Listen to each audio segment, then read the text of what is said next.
Hey guys, my name's Peggy and I am in my third season of growing a cut flower garden on my allotment here in Kanagawa Prefecture, which is just south of Tokyo in USDA Zone 9B. Thanks for checking out my channel. Okay guys, I have to be honest, I'm feeling pretty dejected today, defeated even. We have had pretty much constant torrential rain for the last week. And I was thinking, oh that's great, my garden's going to be getting a huge big drink and everything will be getting filled up. And the garden will look great when I get to go down and see it again. And today we had a sunny day and I just went down to the garden and that is not what I found. Okay, so this is what I cut today. There's not much in here, we're still really short. And I wasn't expecting there to be much. I mean, we are still at the beginning of the season, but I thought I had planned it out better this year. I was expecting to have my sweet pea and they are still going super slow. My anemone are coming up but they're on super short stems. My freesia have just not done well this year at all. And it's hard to not get really upset about it.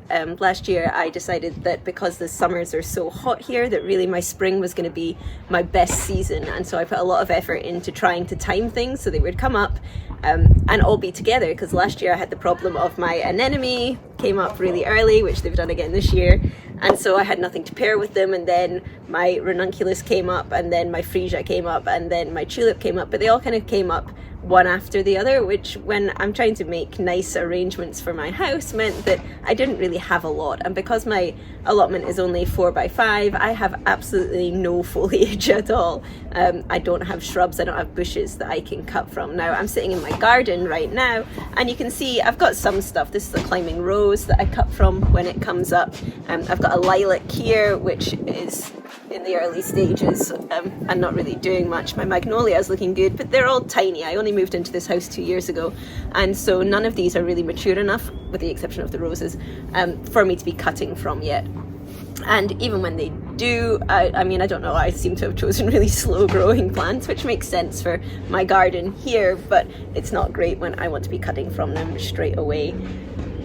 So it's hard when I put so much planning in and things were looking so good to have them not work again. But I'm trying to stay positive about it and look at what I can be learning from this. So what have I learned? Okay, so these are the anemone that I picked today.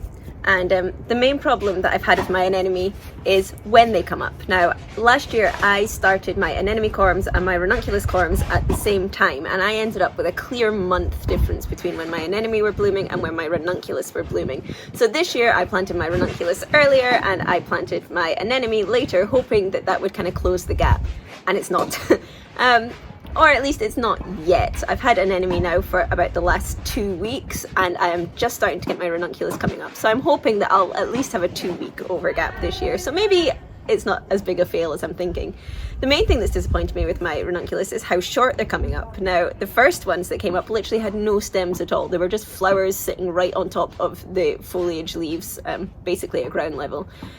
These are the ones, some more that I cut today, and they're getting slightly longer, but these are other ones as well. So maybe this is just a waiting game and it's my patience. I just have to be more patient with them and they will get longer. Now these are all way too blown open. I should have cut these a lot earlier.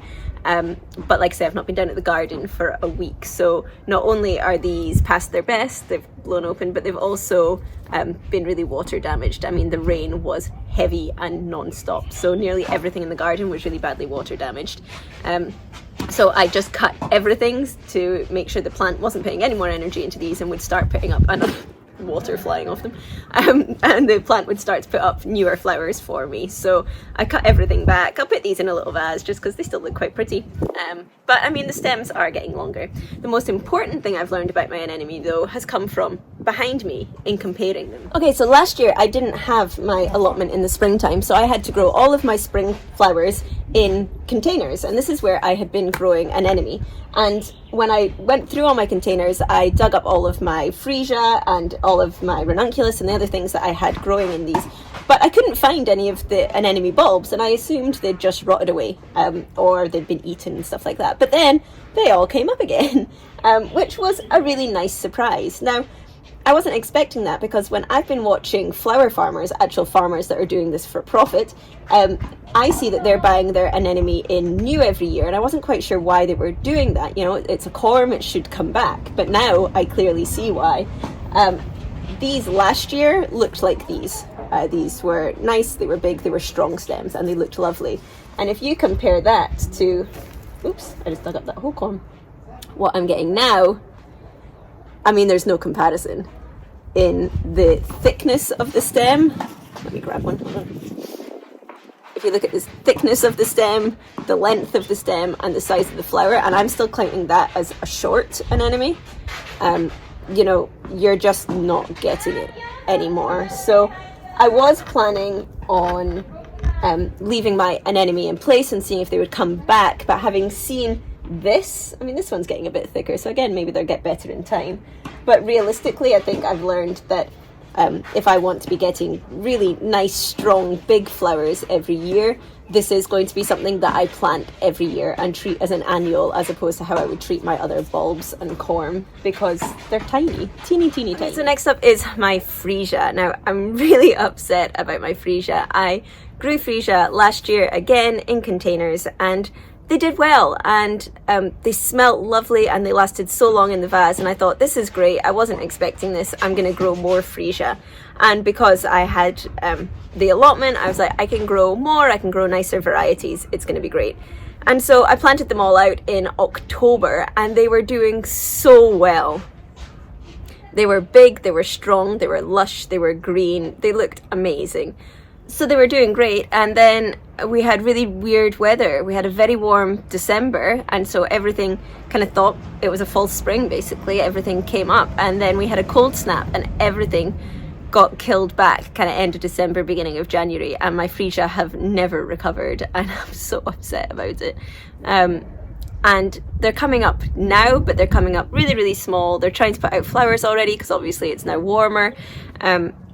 I'm going to leave them in the ground again. They're a bulb. I'm hoping that they've not been rotted out and the bulbs will come back for me next year. But I am really upset about it, especially because the ones that I have in my garden here are doing really well as they can. Now, the reason I have an allotment is because my garden has terrible growing conditions, but I do still have some here.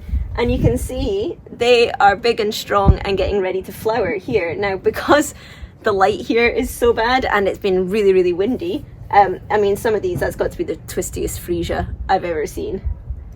I don't know, I mean, it'll look nice and interesting in a vase, but, you know, it's like a helter-skelter, so this still is not the best growing conditions for them, and I've got more at the front as well. So these are in the front driveway, and this area is actually mostly in shade, and more so because this is right underneath my jasmine. My flowering jasmine, so this actual little patch is in shade most of the day, but the freesia seem to be doing really well. This is my tallest one, and it is tall. I'm also getting 2 to 3 flowers off of each one. Put some more in here as well, but they seem to be coming up straighter, these ones. Now, the thing that both of these sites have in common is this and the fence, so these have been much more protected. They've also been in quite a lot of shade. Now, this, you can see, is already starting to get the shade, and we're only at about midday here, so really this is only getting morning sun, and on the other side of the house it's only getting afternoon sun, and very little of it. So I'm thinking next year maybe I need to be putting a low tunnel over my freesia once they come up, kind of end of mid-December maybe. If I put a low tunnel up, that should protect them from the wind, which I think has had a huge impact on them. And maybe I can put a frost cloth over that, but I might also actually put a shade cloth over and see if just giving it that little bit of shade will make the stems stretch up for the sun and make them a bit longer. The only thing about gardening is that you have to wait a year before you can try it again and fix your problems. So this year I guess I'm gonna have a few freesia from this garden and a couple from down in the allotment, but I am really, really upset that they were doing so well and I'm gonna get so little from them. What can you do? I also cut my first tulip from the allotment today, which did not come from a tulip patch. It came from where I planted my gladiola. So I guess the lesson there is that I have to get better at identifying bulbs. And also, I don't remember planting this tulip. It looks like none of the ones I planted last year. So I'm not actually sure where this came from. Or, you know, I didn't buy any new gladiola this year, I don't think. So it's got to be one of mine. I just have no idea where it came from. But get better at identifying bulbs, maybe. But I do also feel that my tulip are taking longer to come in this time, and I put them in the ground at the same time as last year, and they are actually in a better position, and they're all coming up, they're all leafing up. I just haven't got any that I can cut yet to mix with things. Easter is earlier this year, but you know, in your head you kind of connect the two, and last Easter I had a huge big bowl of tulips on my Easter table, and this year I could get a few short leaves and this one mystery gladiola tulip. And I'm guessing again that's just because the weather is different this year, and when you grow in a garden you have to do what nature lets you do. But no tulips for me this Easter. Lie, one tulip for me this Easter. And finally, I guess the thing that has upset me the most, if you watch my Instagram, you'll have seen that I posted this yesterday, is that my Dacus has canked it again. I tried to grow Dacus dara, which is a biennial, so I guess now I've been growing it for 4 years, and the first year it didn't really do anything, but it leafed up in the spring the following year, and it was doing really well. It got to about waist height. I could see the flower buds starting to form. It got so close, and then a huge big windstorm hit us, and Dacus has very, very shallow roots, and they just got disturbed by the wind because the plant was so tall but the roots were so shallow. It very easily had got root damage, and the whole plant just died off, and I literally could just lift it up with my fingers. And so I planted more and was hoping that it would come back, and it did. It started to leaf up, and then it died back in the weird December, again the same as the Fria, but it had started to come back. It was looking really, really good and green, and when I went down yesterday I thought, oh, the rain's gonna have been good, it'll give it a good drink, hopefully it's looking big and strong. And disaster, guys. I noticed that my Dacus wasn't looking very happy. That's why. It's completely rotten. Just turned to mush. It's all just falling apart. So again, no Dacus for me. And maybe this is a good thing. Maybe this is nature saying stop trying. I've got a 4x5 meter garden, and these biennials take up space. You know, you have to give them space the whole of the first year where they don't do anything. They're not providing you with anything. I mean, obviously they're good for your garden, and they help, you know, give shade to the soil around them because they're quite big and bushy, and in my climate that's a good thing. And, you know, they give somewhere for the bugs to live and all that. But from a purely flower growing perspective, where I want to have vases of flowers on my table, they take up a lot of room. They're not really giving you anything. And then it gets to the second year and you're getting all excited, and twice now it's not worked. And when they get big, they do get really, really big, and they completely fill out that spot in the garden. So yeah, I've now had 4 years of this big thing in my garden that's given me nothing. And realistically, how much I could cut off of that one plant probably doesn't justify the amount of space that it takes up. So I'm gonna have to just admit that as much as I want Dacus, I'm desperate for more filler. It's a really big, interesting filler, and it's a dark colour, which is what I like. It's more in keeping with what I actually want to be growing. You know, if you look behind me in my own garden here, you can see I've got some Euphorbia blackbird. I've got here I have my hellebore, which is a dark purple one, although it's going lighter now because it is starting to die back.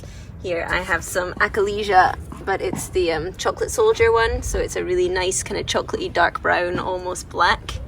You know, these kind of deeper, richer, more interesting colours are what I like, and that's what the Dacus was giving me, or what I was hoping the Dacus was giving me, but it never actually gave me it. So maybe this is just nature telling me, you don't have the room. You don't have the room. You can't sacrifice that much space for something that takes 2 years before it actually gives you anything. Stick to annuals. And I think that's what I'm going to have to do, is just, as much as it pains me, say, yeah, that's just where I am, and in the space that I have, it's not justifiable to grow that. But yeah, bye bye Dacus. And that's it from me.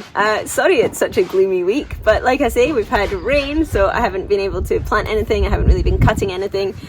And realistically, you know, things aren't always rosy. You can put a lot of work into something and it just doesn't work out quite how you planned. But, you know, I can't complain, it's March, I'm not writing the whole garden off yet.